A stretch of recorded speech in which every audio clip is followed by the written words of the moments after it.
Hey, what's up, folks? It's Dominic D'Angelo of adfreeshows.com, SEScoop.com, and Brass Ring Media. It's a Tuesday, so we're going to be talking WWE Raw, a little bit of a tag team breakup, perhaps, and a little bit more.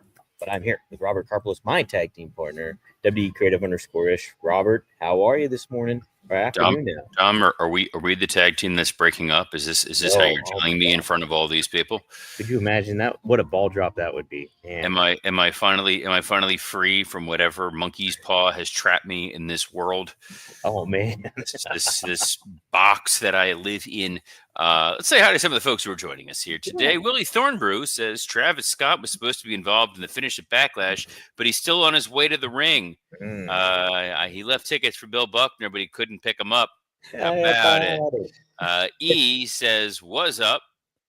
Dynamite dropping right there. Yeah. Devin Dowling says, "Hey yo, I want to go golfing." I'm Cool. not a golf fan. I You like that doesn't golfing? shock me. I never learned how to play golf. What about mini golf? What? Mini golf. Do you like mini No, golf? I sucked at mini golf. Mini golf is like that one scene in Happy Gilmore where he goes berserk and it's "You're gonna die, clown." There's very eerily similar footage of that when I at my like 9th birthday where I was not having it.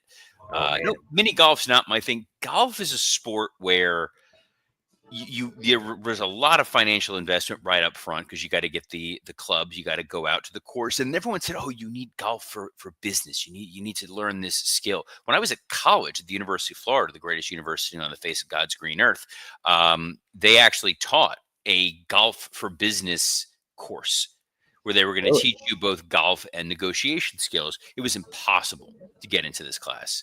I wound up taking badminton instead, which I was took tennis. that sounds about right. And as an adult, I have needed golf a grand total of 0 times. Yeah. I'm Uh, not going on any golf business trips, that's for sure. Not my field. that the wrestling, no, in the wrestling world, there's wrestling golf outings. There was the thing at WrestleMania where you could do Top Golf with the Miz. That sounds awesome. Hey, speaking of, do you see he's the new host of American Gladiators?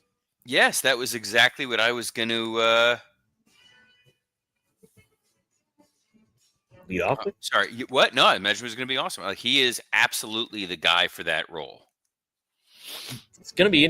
Hey, I'm all for American Gladiators. I was a huge fan. Rico Constantino was on it. Was Ernest the Cat Miller on it too, Robert? I don't know if Ernest. I remember watching Rico when he was on. Mhm. And used to love Larry Zonka and Mike Adamle, and that was why I was excited when Mike Adamle joined the WWE. I had kind of high hopes. Unfortunately, it obviously didn't work out. When we found out years later that there were extenuating circumstances going on with him. But American Gladiators was appointment television. That was Sunday evening. It was an absolute blast. You really believed getting hit with a tennis ball was the equivalent of being shot. Really, you did. You definitely did. Like it looked like that was the most pain a single human being could experience.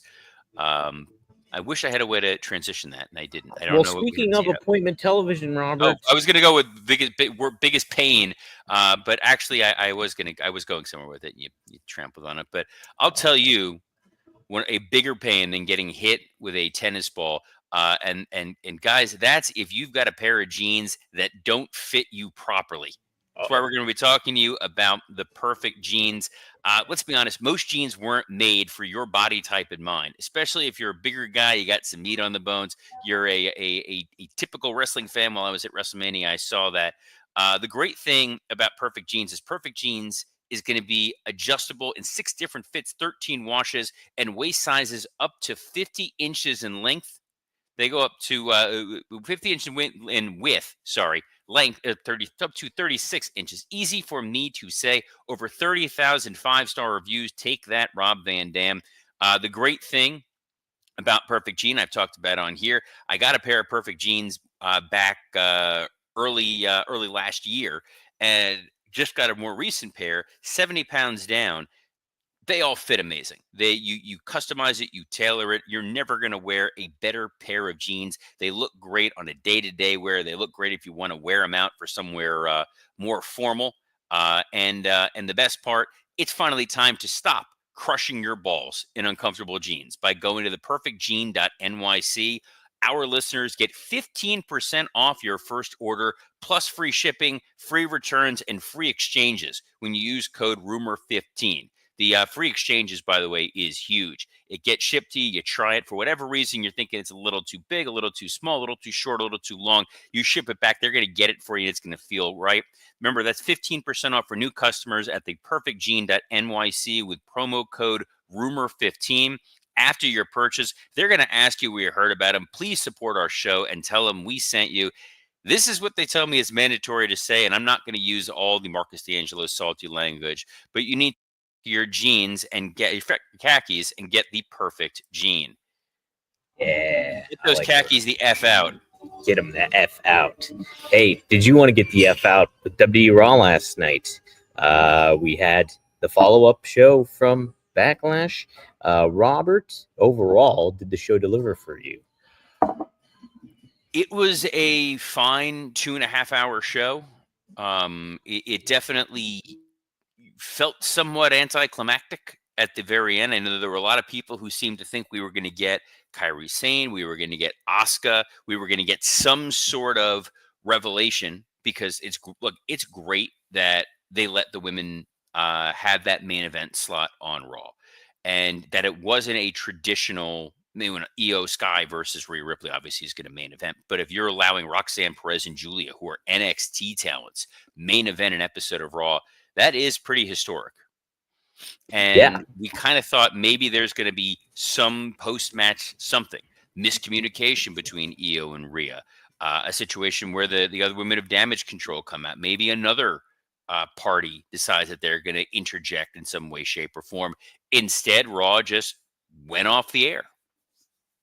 Yeah, that was kind of it. And, I think cool to have them in the main event and kind of position them in the proper way, and the build throughout the evening with the 2 video packages that they did. But we did get a little bit of after effect from the show itself. The tension is between Julia and Roxanne Perez, and it looks like they are the ones breaking up after only being 2 weeks together on Raw. But I think it's the right move, because I think it's such a common thread in WWE recently to have 2 women be pairing up as a team and alliances. I think it's kind of overdone right now. So I think this is a good route for both of those to take and showcase them as single stars. Well, they've been teasing Roxanne Perez aligning with Finn Balor. Mm-hmm. And it certainly feels like what we saw on Raw Monday night, that the Judgment Day might not necessarily be long for this world. E points out there was a great moment during a backstage segment. He said, y'all hear Carlito during the backstage segment. He trying to shoot his shot with Raquel. I'll use your credit card and I'll pay for it. Yes. Carlito is... You what you see is what you get sometimes with Carlito. I don't know how much of that was a gimmick and how much of that is just that is a man who way back when in 2005 when I was there, he had a full dance card with the ladies. Oh my. Mm-hmm. Well, hey, we had a full dance card on this card because CM Punk is back, and this is his first promo he cut since WrestleMania 41, which I was kind of shocked about. I didn't realize that, but yeah, we had it. You know what CM Punk could have used? The perfect jean. Oh, those weird ass dad jeans that he was wearing looked terrible. That was the first thing I noticed. It wasn't, oh, CM Punk's there. Oh, he's angry. Oh, I can't wait to hear what he says. It was, what the hell are those jeans that he's wearing? He should get some perfect jeans. He really should. Look, Punk, if you're watching, and I'm sure you are, perfectjean.nyc, promo code RUMOR15. Yes, do it. Do it. Would you like? Did you like what Punk had to say in regards to Heyman and this whole segment, basically with Seth and Braun and Paul coming out? He was too enamored with trying to get the Penguin line in. Yeah, like he was teeing up the fat, and he kept pushing to get to it. And then by the time he got there, it was all just, I want to get the Penguin line in. It did get a pop. The camera work on this was abominable. Like they couldn't keep on Punk. They kept bringing back all these quick cuts and weird angles. It was like the ghost of Kevin Dunn somehow got into the truck. Those beavers, they don't leave. Ron Ward with comment of the day. This is submitted without comment. Oh Ron Ward my. said, Punk stopped watching when your first co-host left. Bless you, Ron. Wow. Well, that was a good one. Wow. Yeah, no, Punk, was random angry guy of, you stabbed me in the back and how dare you and I should have known better. And then Seth came out, I guess, wearing the serpent costume he would have worn in Captain America: Brave New World. Maybe. And Braun Breaker dressed in a very nice suit. Mm-hmm. It made me realize when Braun does spear Punk's gonna die. Like, he's gonna turn into a pile of dust. Why? It's gonna be like the War of the Worlds, the remake with Tom Cruise. If you remember that. It is, just with a lot less Scientology. Yeah, there you go. I don't know. You never know with Seth. I could see him. Your Phaeton levels are high. That's what they should do, right? The segment was very paint by numbers, and the crowd seemed very muted by it because it did seem very disjointed. Some of this audience really likes what they're seeing from the Seth Rollins presentation with Braun Breaker and Paul Heyman in this new dangerous alliance situation. Some people are going to fully support CM Punk, who was admittedly a dick in this dynamic. Seth's point about like what you did to Heyman in the world of kayfabe was messed up. Like, yeah, he's your friend and all, but you really put him in a lousy position and you sort of forced his hand. So I think there is some of the crowd that's kind of like, yeah, maybe Seth has something to it. Sami Zayn coming out without music to make the run in was a little odd, since our friend Travis Scott has no problem waiting for his music to hit and play and play and play until he finally makes it to the ring. So that seemed a little odd. And then when Jey Uso came out, the baby faces are outnumbering the heels. Yeah, I found that to be a little weird. And was that like a foreshadow that there's going to be a third person joining? No, it was a foreshadow of what happened later on in the show. Mm-hmm. So they did eventually get to that situation. It's almost as if Seth Rollins had a plan, and it's almost as if you named it for the episode that we're on right now, Dom. Yes, he did have a plan, and that plan was to take out Jey Uso later on. Well, I'll let you keep driving the bus until we get to that. Yes. Hey, let's continue on here. I can see you being a bus driver. You really? Yeah. Yes. Those gosh darn kids. Hey kids. No, don't do that. Nope, you made it creepy. The lean in the pink shirt, like super close, like when Ace Ventura was looking in the aquarium pool trying to find the dolphin. And then saying, "Hey kid, that is the stuff of nightmares." So if you're listening to this in audio format on iTunes, or I don't think iTunes is a thing, Apple Podcasts or Spotify or whatever, you've missed out on one of the truly terrifying moments in the history of our show, which was Dom going right into the camera yelling, "Hey kids!" So let's never ever do that again. Don't do it again. Cammy Star says, "Let's get Dom candy and a puppy." Yeah, oh my gosh, thanks, Cammy. Jeez. Hey, This took a dark turn. It wasn't Candy versus a puppy with Chad Gable taking on Candy versus a puppy. Why is it Candy versus a puppy? Because it's a wrestling match. God. Candy versus the puppy. We had Chad Gable taking on Penta. I realize right now I did not have enough coffee this morning for this episode.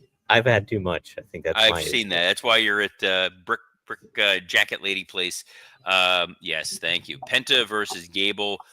Very good match. I like that McAfee came out, returned during this. They made his return feel like, hey, this is a special moment and thing. I like that Gable was annoyed by it, even though Pat's the one who keeps playing up the El Grande Americano thing, where Cole was like, it's clearly Gable. Yeah. I liked it. I like that tying it into it, the match itself, but I don't know. It seems like so much praise for Pat. No offense to him, but it's just like, shouldn't the focus be on Gunther a little bit more and what happened there? It just seemed, hey, was Pat's moment, not Gunther's moment, and Gunther won, right? Or am I looking at that a wrong way here, Robert? I did not understand the booking of Gunther at all. No, I didn't either. I didn't understand it at the PLE. I said I was going to give it a shot based on the follow-up on Raw, and then there was no follow-up. Pat's like, oh, my eye, that's why I got to wear glasses. I got to look like a smart person. I got the eye somehow getting chopped made his eye blood vet. Like, he should get looked at by a professional. I like that the doctors had to clear him to do commentary. That made me laugh. Yeah. Gable and Penta had a really good match. It feels like eventually this is going to get to El Grande Americano versus Penta in a mask versus mask match, Oh yes. which Yeah, I that'd be would be all there for. yeah, yeah. I think that's a good payoff for this. Yeah, and they're just two really good wrestlers. And yeah, good styles. Up next, Robert, we had. Let's take a look here. The New Day on commentary yet again for the War Raiders versus the Creed Brothers. What'd you think of this? This was fine. I love how all of a sudden we're trying to split up the War Raiders, make it seem like there's miscommunication and that they're not aligned and on the same page. Which, on the one hand, you don't want to split up a strong tag team. On the other hand, when Ivar was a heel as a single, I dug that. I loved everything about what Ivar was doing as a singles monster heel, and I would not mind seeing that going forward. But this was a good way to spotlight the Creeds. It was a good way to get them a little win. Continue to solidify the fact that New Day are heels. Get them on TV without making them wrestle. Totally fine. Yeah, and Robert, I've echoed this a couple times on here, but I got to see WrestleMania weekend, not this year, but the year before, Ivar take on Julius Creed in a singles match, and it's told a show, and it was just like a main event on main event. It was not a feat, and the crowd was really into it, but speaks to the talent of both those guys. So yeah, I'm with you on Ivar as well. Up next, we had. I'm taking a look here at the card. Jey Uso. Yes, we have this confrontation between him and Gunther. I'm with you, Robert. This felt very out of place. This felt even weirder because so you had Jay come out. His entrance took about 45 minutes. There's a moment where, to tie it into what Dom was doing before, Jey Uso picks up a child to like bounce him while yeeting. And he holds him like so close to the vomitory that I thought he was going to drop this kid. And there was a very small part of me that was like, oh, that could make for an interesting moment. It didn't happen. The child is safe and thankfully no longer in Jey Uso's custody or Dom's custody. So, yeah, Jay comes out, cuts a promo about Logan Paul, who, again, is not there. It's going to be your Saturday night's main event match. And then Gunther comes out to point out Saturday night's main event is completely irrelevant. We're already moving on to our next feud, which is he is the number one contender, and he is going to beat Jey Uso for the title. Sure. Yeah, it didn't get me any more engaged doing it. It made me just scratch my head regarding what happened to Gunther at Backlash. So, yeah, I'm not that into that. We also had up next AJ Styles take on Finn Balor. Robert, this was promoted, right? I mean, and then the ending would have been a little different. This could have been your main event on Raw. Oh yeah, this was absolutely fantastic. Yeah, I was a big fan, and I mean, when I saw those two wrestling one another, I was like, dang, how did this not get promoted a little bit more? Because I mean, these are two main event level types of guys. So, but we did have a little bit of angle going on with the Judgment Day and all that stuff, and Styles is the one that pins Finn Balor. What'd you think of that overall there, Robert? Well, you had the Judgment Day interference. You had the Penta interference. You were furthering all the storylines here. Very happy with that. I thought this was a great way to spotlight these two. We knew we were getting to AJ versus Dom, which is a perfect match for the next PLE or main eventing a Raw or something like that. So yeah. I don't mind any of it. And it's, Cole freely dropping a little Bullet Club stuff there. Yeah. It's a brave new world we live in. Don't do that. That did not look like Bullet Club from that angle, Dom. Oh, didn't it? No, that looked like a little Satan worshiping. Oh, God. We don't need the satanic panic. Yeah. In addition to your already abducting children, now you've got what? There are so many things going on with you today. I don't know what's going on. I don't know what it is. I don't like it. I'm a little freaked out. I'm almost missing the old co-host, but I'm not. Oh my! No, it's like the MLW of people. Anyway, was there anything else outside of the main event? Oh, there was a great Rusev video package. Yeah, there was. Hell of a Rusev video package about how he didn't want to do to Otis what he did. That, again, he came back from the dark place where they're all elite. He doesn't want to send it to Zawa to the abyss either, Robert. Yes, I would not want to. Hold on. There's a Uh-oh. dude. This is there's a guy. So I don't know this man. Okay. He was the former president of Wrestling Inc. Raj Giri. Geary. Do you know this guy? Uh-oh. Yeah, I know Raj. Yeah. All right. I tweeted out a joke that he then put out as fact. Uh-oh.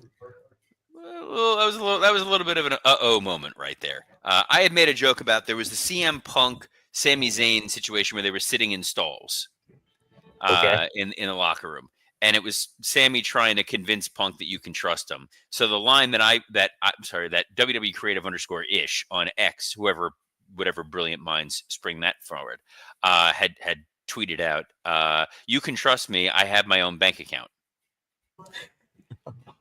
And then this individual was like, "I can't believe CM Punk just said, or that Sami Zayn just said the following on Raw," and put it out as a quote. Oh my. Yeah, no, that was a joke. Hey, was Becky Lynch joking in her promo, Robert? The way that you said that, it sounded like you said the phrase "Lynch joking," and we don't make those types of jokes here on Rumor and Innuendo. I don't know what you do You know what? with You're accusing Fonzie me. or Rob Van Dam or Straight Talk with the Boss. I don't know what kind of what Greg Gagne gets his jollies out of, but not here, sir. I'm beginning to wonder where your head's at today, Robert. Not me. It's right on top of my neck. I thought Becky Lynch's kind of "we need to change course a little bit" promo was excellent, since Lyra Valkyria did in fact need medical attention, and Becky saying like, "Hey, I'm the winner because I'm here and she's not, and I made her relevant, and I'm gonna hold everybody down and go full Hollywood Hogan." All about this. Love it. She was very selfless in the way that she handled Lyra Valkyria. She's positioning herself as a top heel without burying talent. Becky Lynch is very good at what she does.